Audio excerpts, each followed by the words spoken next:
Welcome to the Full-Time Fantasy Podcast, presented by the Fantasy Football World Championship, home to the industry's most accurate rankings.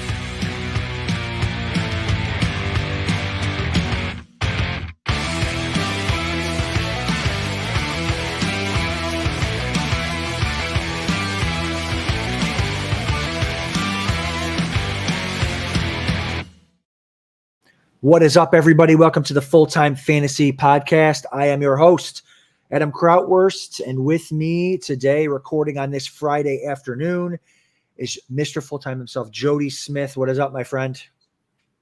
What's up, man? It's a 3-day weekend for everybody right before the football season kicks off. Geez, is there anything going on that we should talk about? Right, seriously. Everyone's diving into their drafts. I love, me, I draft like every minute of every day. It's funny. This is the weekend where all my long lost friends come out and I start getting text messages from all my buddies. Hey, who should I take? You should take. So guys, just check out Jody's and mine's articles and stuff on Full-Time. You'll be fine. Here's a link. Go check it out. Cause I'm not answering this question for all three of my friends, all three that I have. So, but yeah, it depends on if it hurts you, in your own leagues against them or whatever. Like you're willing to help them out if it's not a league that is counter to your own productivity. But right, and that's if it's in your home league, of course you got to sandbag them. Right. Well, listen, I feel like I'm sandbagging. I don't want to sandbag when I come on the show, right? Like we have to talk about the guys we like. I'm competing against a lot of the guys that are listening in this. And so, but you listen, that's what I get paid to do, and I love it. And speaking of competing, we got so we're recording this on Friday afternoon. Tonight, Friday night, August 30th, we got some drafts tonight, man. We got a Circle Las Vegas Championship tonight at 7:00 Eastern time. We've got a World Championship at 9:00 tonight. We have another World Championship at 10:00 tonight. Both of those are going to fill. Make sure you guys get in those. Jody, I know you got some tickets to spend, man. Let's go. Let's get in there. I'm planning on getting in at least one this weekend. That's right. Get in at least one. We got some more, every night we've got them. And I will be live in Vegas next week. I get out there Thursday.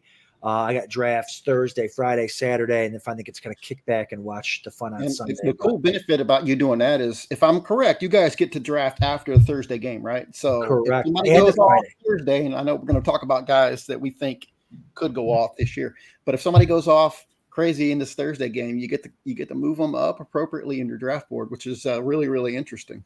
Yeah, and you get to kind of get that free look, like people always talk about. So sneak peek.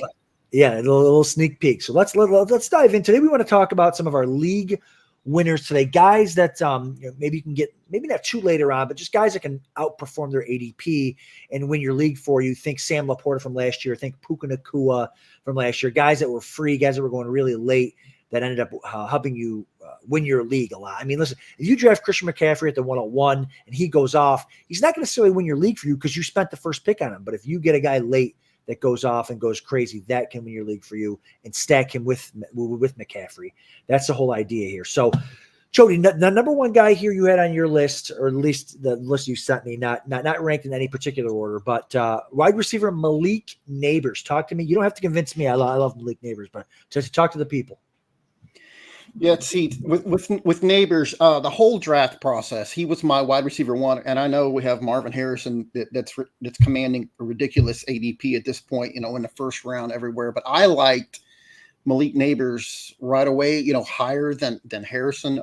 He is a clone for Jamar Chase. I know it's the easy comp because of the LSU background and the physicality of the way they play. But you look at Malik Neighbors, this is a stud. PFF's number one wide receiver last year, led FBS with 1,545 receiving yards. He was second with 14 touchdowns. He is the definition of a pro-ready receiver, and we've seen that all summer as he's made highlight reel after highlight reel against NFL defensive backs. Now, you could argue the Giants don't exactly have that on the roster, but when they scrimmaged and played in the preseason with other teams, you continued to see these crazy catches. And if I feel like Malik Neighbors is, on the short list of guys who are going to lead the NFL on target share next year. This season, I don't see, 30% target share is within the realm of possibilities. And you've seen Daniel Jones just continue to pepper him with targets every practice, every preseason game, whatnot. Now, here's the thing. Of course, Daniel Jones is the biggest question mark about Malik Neighbors, but I think he is just such an alpha receiver that he's going to be able to overcome the questionable quarterback play. And he's a guy that his ADP is not low. You said at the top of the show, we're talking about guys you can draft late. Well, he's not late. I mean, he has just continually risen up the draft board. It's not unusual to see him go anywhere from wide receiver 15 to 20. So it's going to cost a premium investment to get Neighbors on your team. But as they always say, upside wins championships. You're looking for, you've got to take these risks. And when you have the opportunity to get an elite talent like Neighbors, you've got to take him over these safer picks. And then the final thing is looking at the FF Toolbox Strength of Schedule tool, which is one of our most popular features at FullTime Fantasy. The Giants have the number 4 easiest schedule for wide receivers this season. That includes 2 games each against the worst 2 secondaries last season in Philadelphia and Washington. And looking at the tool, he has the number 1 easiest schedule during the fantasy playoffs from weeks 14 through 17. So I'm all aboard Malik Neighbors as a potential wide receiver 1 right away. Yeah, no, I love everything you just said. I love Malik Neighbors. He plays angry. He plays with a chip on his shoulder. You can close your eyes. You could see Malik Neighbors being a top 7 fantasy receiver, top 5 fantasy receiver, just from the target volume. People, Daniel Jones stinks. Yeah, well, if he can get 100, again, it's not out of the realm of possibility. He gets 160 targets. That sounds crazy, but there's nobody else there.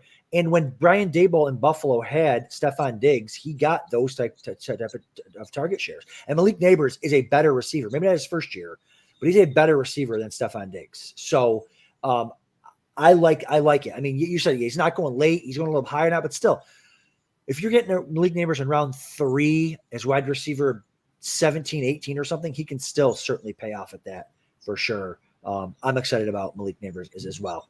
All right, moving on to a guy that I like as a league winner. This guy reminds me of a league winner we had that was last year. Kyren Williams last year was a league winner. I think Blake Corum this year could be this year's Kyren Williams for the same reasons. I think Kyren Williams is undersized, about 195 pounds, missed 5 games last season, suffered a high ankle sprain, all these other things. Blake Corum gets round 3 draft capital. And I think Corum, just on face value as a prospect, is a better prospect, a better player than Kyren Williams was coming out of college. Kyren Williams got a massive injury his rookie year. So he's a banged up running back that I will admit Sean McVay loves, but maybe loves him too much. Got him returning punts now. Like, that's never a good sign when you're starting, in quotations, running back becomes the punt returner. I like Blake Corum in that value role. You take Blake Corum in the 9th or 10th round, you stash him. And then when Kyren Williams goes down, he's undersized. He usually always does. Returning punts, all that type of stuff. You can just slide Blake Corum into your starting lineup. You'll have yourself a top 10 running back in the 10th round. Projections wise, Jody, I know as a projections guy, you can't project him for that, but from just looking at the role, I could see Corum being a league winner in the 10th. No, I mean, it's hard to argue. When I did my my preseason scouting report for Corum, I came across as Devontae Freeman, and that goes back a little ways. If you've been playing fantasy for 10 years, remember, little undersized back, was fine from a speed standpoint, but he was an underrated pass catcher. And once he actually started getting a 18 to 24 touch role, he became a fantasy stalwart every year, when he was on the Falcons in his prime. And it's all about that opportunity. This week we saw the news that Kyren Williams is going to be returning punts, and that kind of started a little controversy here in the fantasy realm, because did it mean like, well, Sean McVay just wants to get the ball into the hands of his playmakers, or did it mean, hey, you don't see starting running backs returning punts? So this seems like really, really troubling to me. It's a little scary. Definitely dropped Kyren a few spots in my rankings, and I boosted Blake Corum's projections. But, and another thing to like about Corum, I don't normally advocate for handcuffing my own running backs, but in this case, it makes too much sense, and it's actually pretty easy because you're able to get Corum, Adam, so late in drafts. You're able to get him as, RB40, RB35, RB45, somewhere in that range. So you've already, got your starters. And at this point, that's what you're reaching for is, upside picks. And again, I'll mention the FF Toolbox strength of schedule tools very often, but the Rams have the number one easiest strength of schedule for running back. So that's going to benefit Corum. It's going to benefit Kyren Williams and all that. No disagreement from me. I haven't been fortunate enough to get too much Corum because you're not the only one who's excited about him, understandably, with the way he played for Michigan last season. So, again, I'll sign off on it if he's a guy that you can get in your 8th, 9th, 7th, 10th round or whatever, by all means, go out and get him. Yes, sir. Yes, sir. Speaking of another rookie, quarterback Jayden Daniels. Talk to me about having him be in a league-winning type play for you. Yeah, see, that's the thing with me.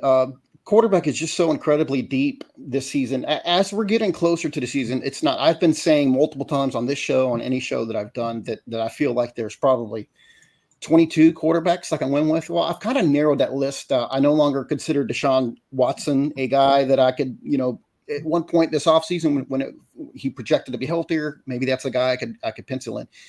No longer. So that list has maybe been trimmed a little bit. But long story short, I'm generally waiting on quarterbacks. I'm not really interested in the top tier Josh Allen, Patrick Mahomes, Lamar Jackson type players unless they were to slip into around the back end of 5, maybe the top of 6, and that never happens.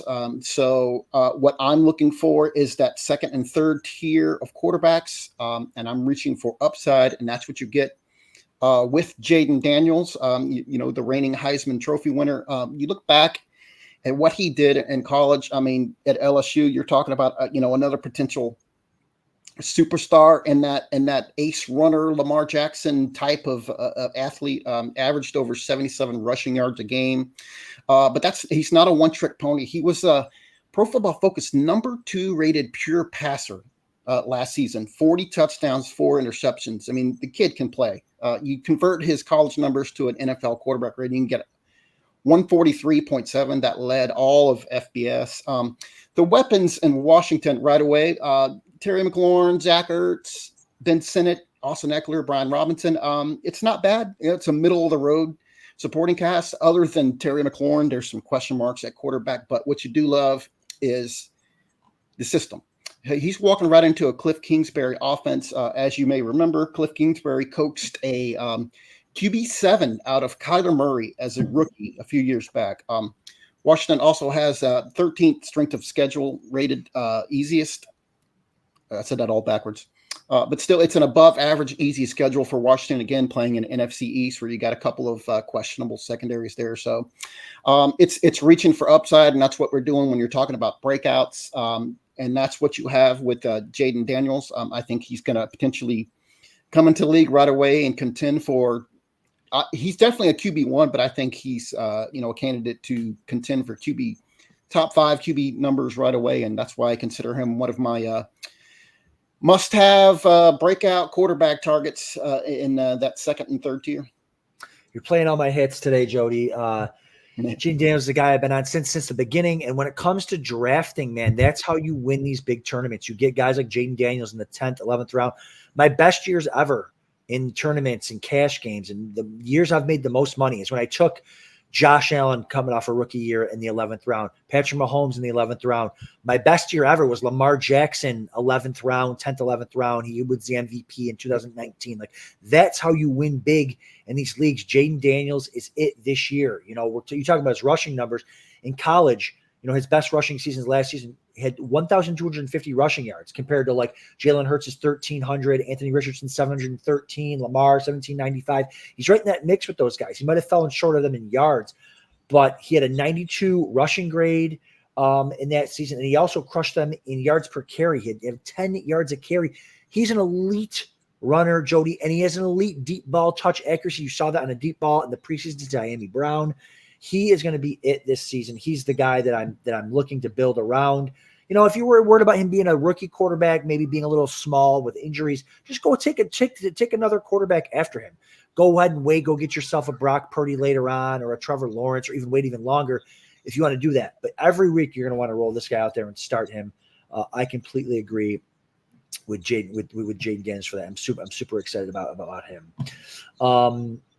Moving on to the running back position, or back to the running back position. A guy I'm really excited about this year is Javonte Williams. He's another guy that's been steaming up boards, and he started in the spring. He was RB33, RB34 in ADP. Now to make sure you get him, you got to take him around RB20 to 21. They're saying he looks better than ever, and of course, his rookie year, he was great, gets injured. Last year's coming off the injury, coming off the ACL, and they still worked him into that workhorse role.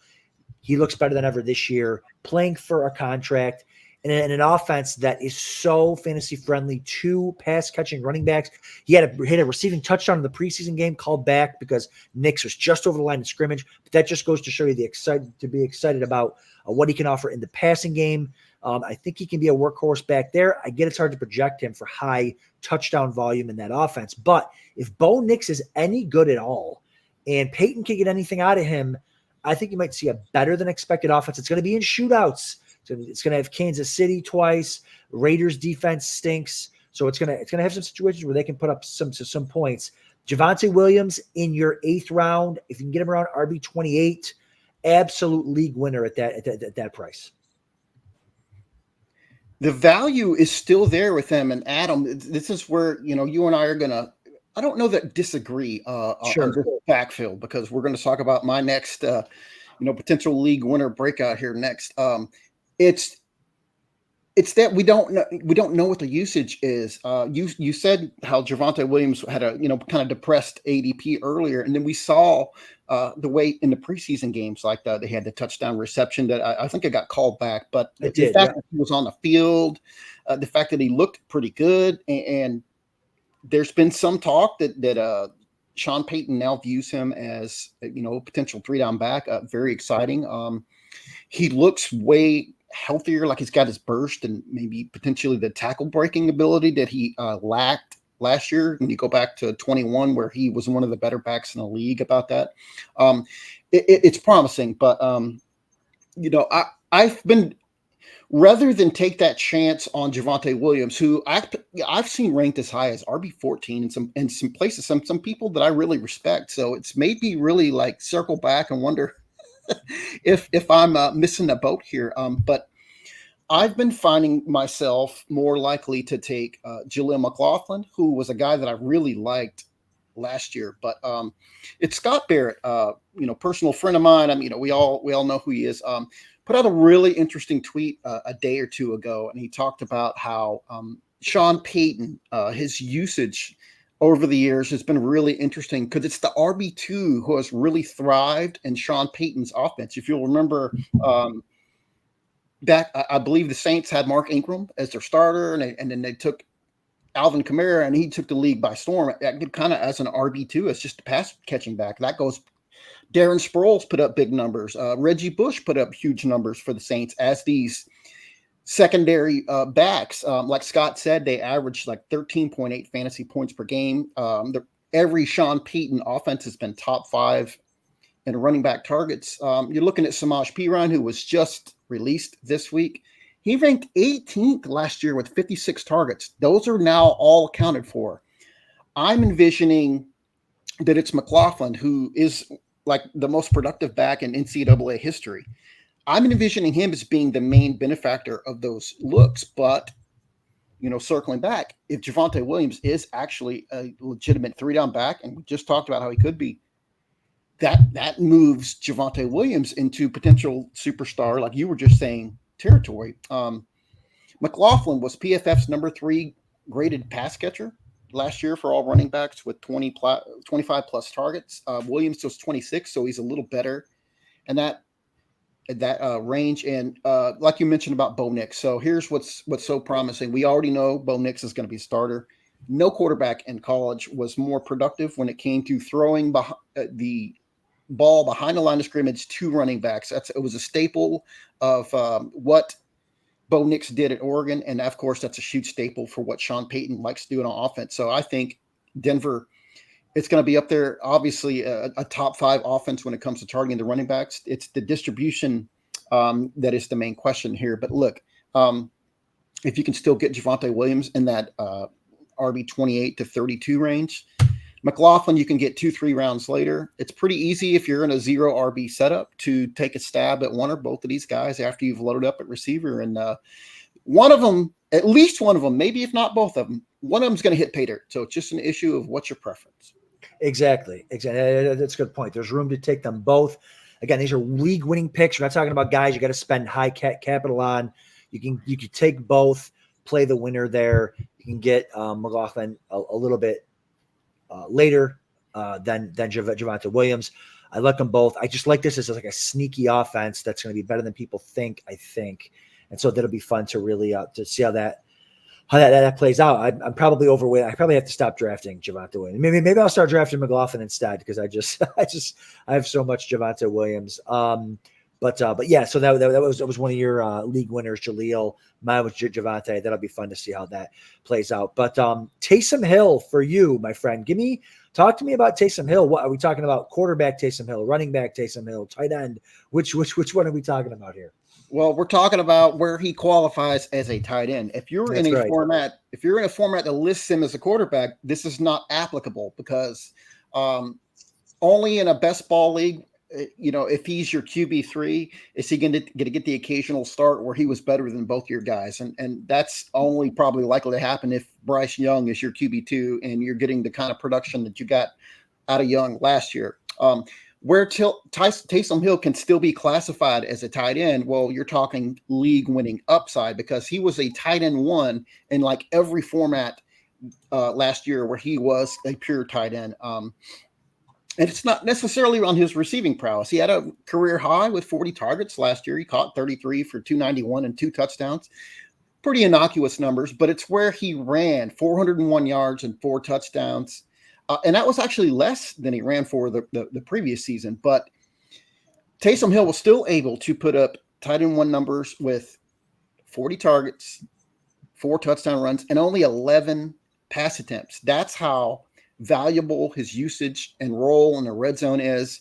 We've heard Clint Kubiak and Dennis Allen this offseason talking about how not only is Taysom Hill going to be involved, we're coming up with more expansive packages to get him on the field. And of course, we know Derek Carr has not been the most productive red zone passer throughout his career. So I view Taysom Hill as a legitimate. And if you had Derek Carr in any DFS lineups last week, it was always so frustrating to see him trotting off the field whenever New Orleans got inside the 5, and you'd see Hill run out there. But it is what it is. It worked.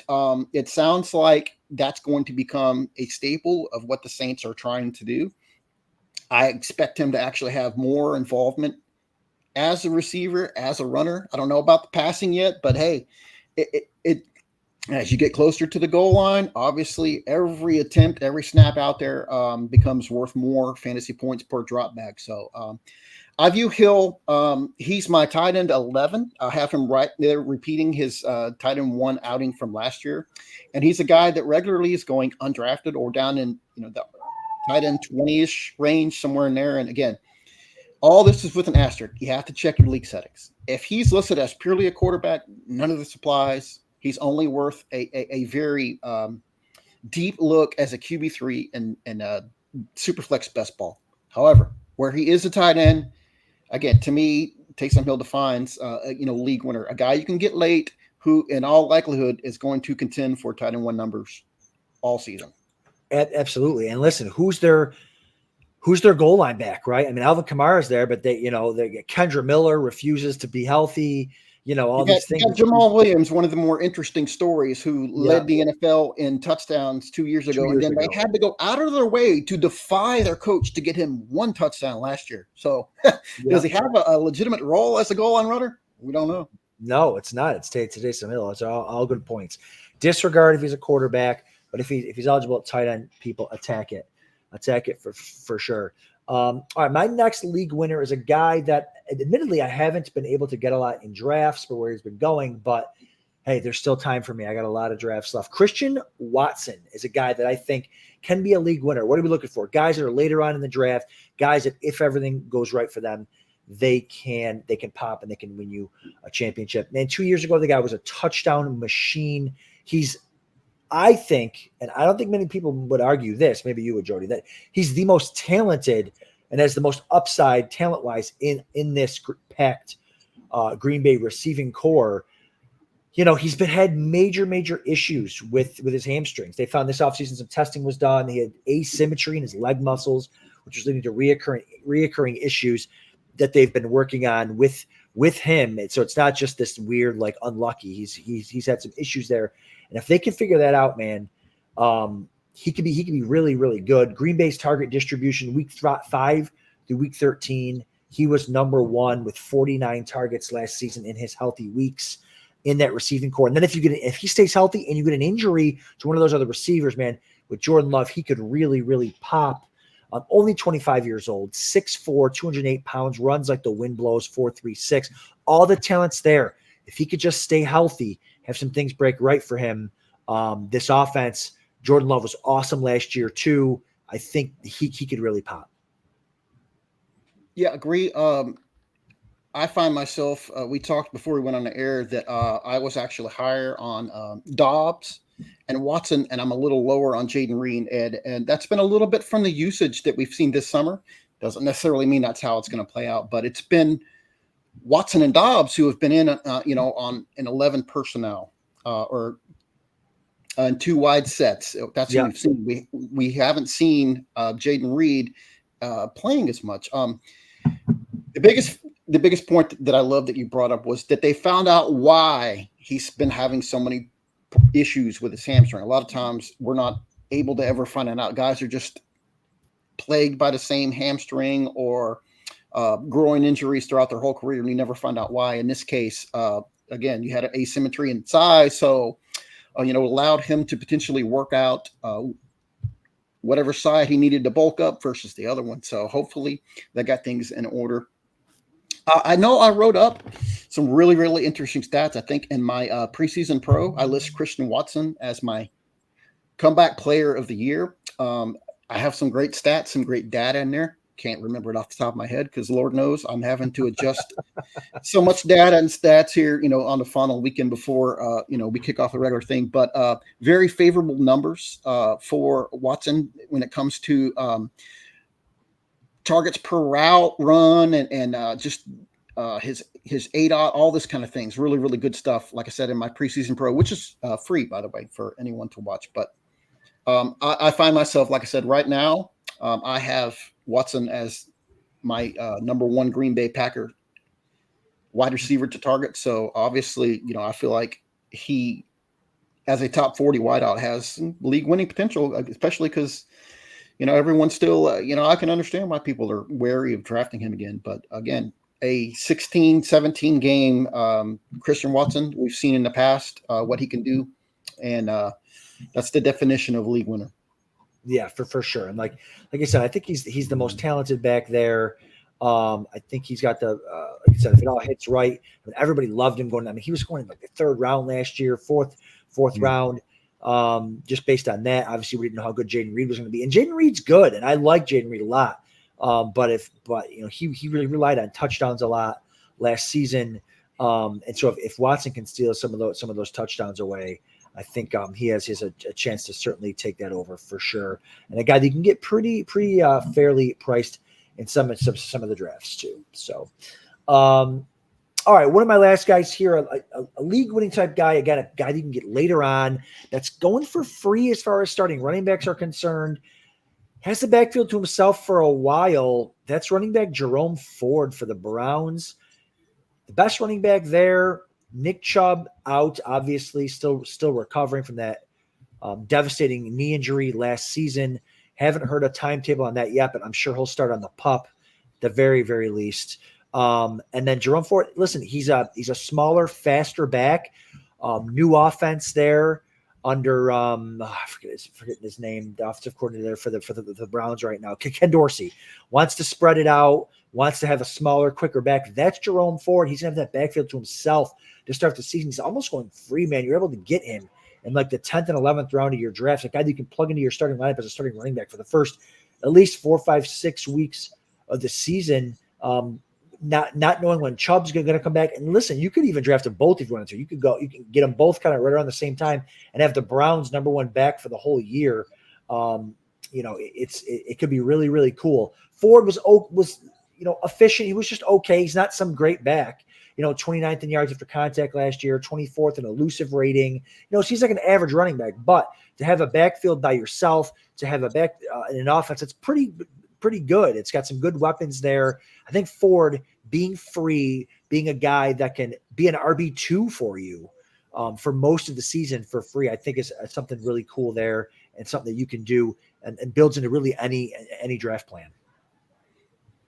Yeah, Ford, RB18 last year, I want to say he finished in PPR leagues, and that was because he, obviously, we weren't expecting that with Ford, with Nick Chubb going out after 1 week. Chubb has been placed on the PUP list to start the season, so we know he's going to miss a minimum of 4 weeks. I think we all, a month or so ago, we're starting to get optimistic. Like, I'm not defying Nick Chubb. This guy, he came back from a devastating knee injury at Georgia and became one of the best backs in the league, averaging well over 5 yards a carry throughout his career. We saw him squatting something like 15,000 pounds, something like that. We saw him running on the beach. We saw him taking handoffs. We were like, man, if there's one guy that can come back from that kind of knee injury, it's Nick Chubb.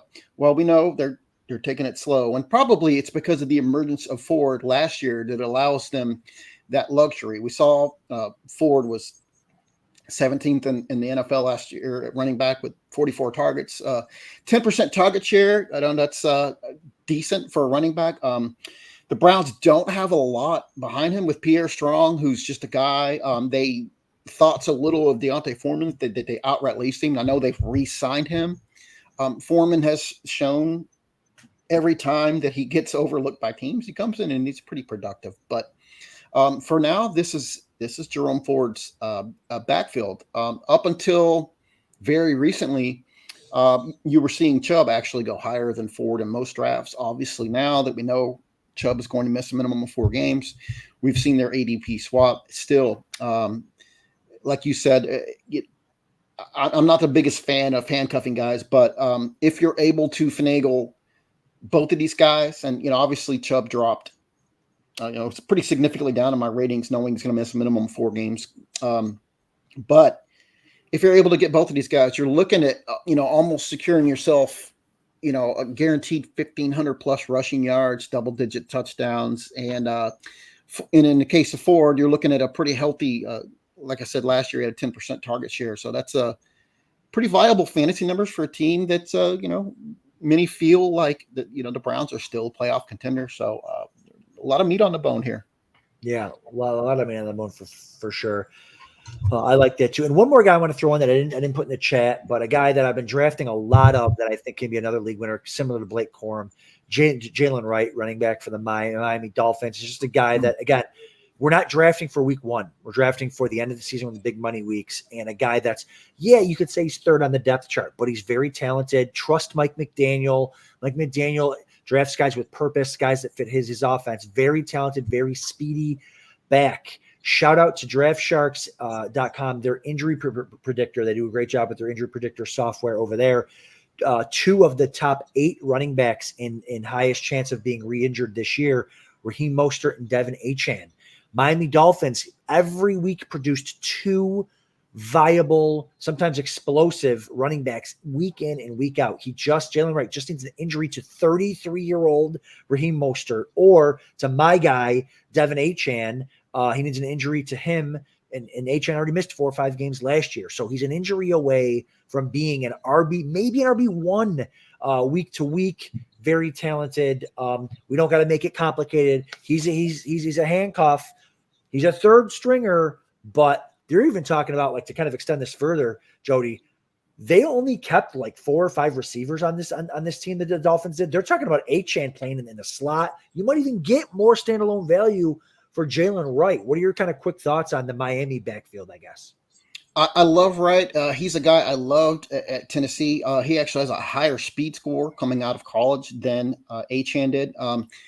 You and I have disagreed on Achane, and that's fine. He's one of you see a lot of fantasy pundits out there saying that Achane has top 5 upside, and he certainly does and all that. But it comes down to the usage. You're talking about an undersized back. My whole argument this whole offseason has been that I feel like in the RB 11 to 13 range, I feel like Achane is being drafted above. That's about what I see his ceiling as, because I don't know why Mike McDaniels would go any differently than the usage they had last year. He's not built to take on that bigger role. But then you look at Wright. He's actually the biggest back on the roster. He's almost as fast as Achane, and we've seen some highlight reel plays. There's one in particular where he changed direction and still was able to burst down through the line and turn what should have been a big loss into a pretty moderate gain. That's what you get out of Wright. Like I said, he's a bigger back. Obviously, like you mentioned, the injury concerns ahead of him.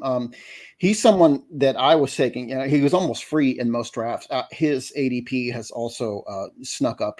I think he's probably top 50. And that range now, but again, to me, he's a potential lotto ticket, and that's what you're looking for late in drafts.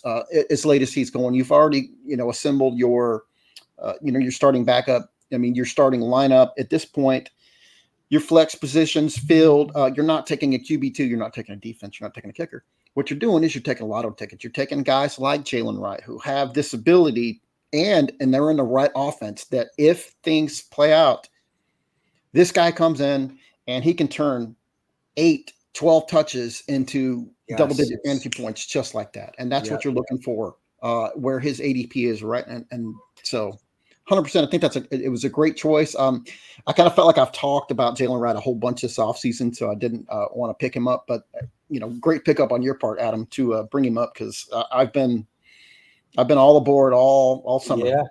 Yeah, I think Jaylen Wright could be this year's Devin Achane. I think Blake Corum could be this year's Kyren Williams. And Achane, and the thing is, Achane and Jaylen Wright can both eat.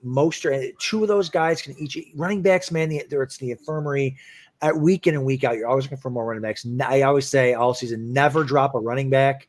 Never drop a healthy running back, because the next week he could be the man. I mean, think about some of the disgusting, Amari DeMarcado last year, like the garbage we were picking up off the heap. No offense to him and his family, but that we were just whatever we could get our hands on. It's like guys with the talent of Jaylen Wright in that backfield with Mike McDaniel, I think is just a kind of it's not about if, it's about when that is going to hit. So yeah, no, that'll be exciting.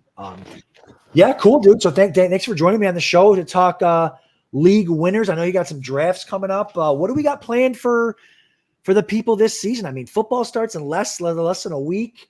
What type of articles are we going to be putting out for these guys during the year? Oh, we'll have the normal award-winning content that we've always put out. I have a massive update coming to the rankings and projections between now and tomorrow morning. It takes a lot of time to update everything on the back end and get it all published, but it's already in process. You should see right here on my laptop all these Adam, believe you're going to hit starts and sits for us this week. That was our top article for the year, so you bombed that. You did a great job writing that every week. I'll have the waiver wire and the injury report early in the week, and then of course at that point, we'll have the projections coming in, which are pretty much all coming through me. So I'm really excited to get the season coming in. The added bonus for me is that my son has shown an interest for the first time. So he's asked me so many questions. So it's gonna be really exciting to hear coming up in just 8 days, 9 days, the first Sunday red zone for us to sit down and do some little fun bonding.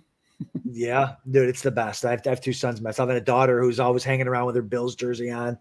It's going to be so much fun. I can't wait. The red zone is the greatest gift we've ever had. It's the best thing since sliced bread.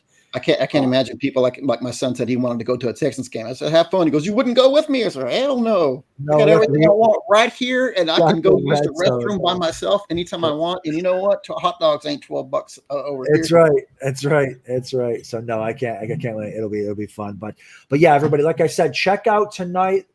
We got the Circa Las Vegas Fantasy Championship tonight, 7 p.m. We got the online World Championship main event. They play for $150,000, compete for $150K. That's at 9 p.m. We get drafts all weekend. Drafts next week live. I'll be in Vegas live drafting main events and 5Ks and hanging out with everybody. And Thursday night party, the Friday night party. It's going to be a blast. So yeah, we will see everybody there. Thanks for joining us, and we'll talk to you guys soon.